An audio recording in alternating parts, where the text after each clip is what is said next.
د جمهوریت د وخت د ملي امنیت رئیس رحمت الله نبیل تازه د افغانستان باره کې څه ویلي دي. ویډیو تر اخره وڅارئ او د ویډیو په اخر کې خپل نظر سره شریک کړئ. د افغانستان د ملي امنیت پخواني مشر رحمت الله نبیل په پاریس کې د افغان سیاسي فعالانو په غونډه کې وویل چې د افغانستان برخلیک باید د ملي اجماع له لارې وټاکل شي. رحمت الله نبیل په دې ناسه کې ټینګار وکړ چې د خلکو په ځانګړې توګه د ښځو په وړاندې د طالبانو چلند نړیوالې ټولنې ته ننګ دی. د افغانستان د ملي امنیت پخواني رئیس په دې ناسه کې وویل د واکمنو ذهنیت دا دی چې په افغانستان کې د ملي اجماع له ترلاسه کولو مخکې یو ډول نړیوالې اجماع ته اړتیا ده. په داسې حال کې چې دغه هیواد برخلیک باید د ملي اجماع له لارې وټاکل شي.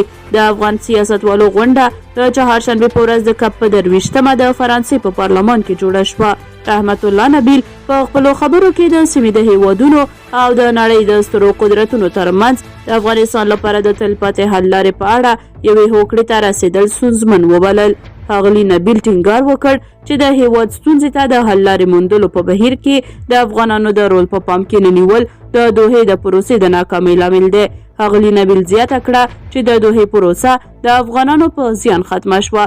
رحمت الله نبیل ویل د دغه هیواد د اوسیدونکو په توګه دا زموږ مسؤلیت دی چې د یو نوي ټولنیز تړون د لاسته راوړلو هڅه وکړو او د یوې شفافې او دیموکراتیکې پروسې پر بنسټ له داخلي ننګونو سره مقابله وکړو او د دغه تاریخي مسؤلیت بار د نورو په اوږو ونچوو. په سیمه کې د سولې او جګړې په اړه د افغانستان د جیوپولیټیک دریځ د اغیزو په اړه د افغان سیاستوالو غونډه د افغانستان د سولې د خبرو اترو د بنسټ په همکارۍ جوړه شوې وه.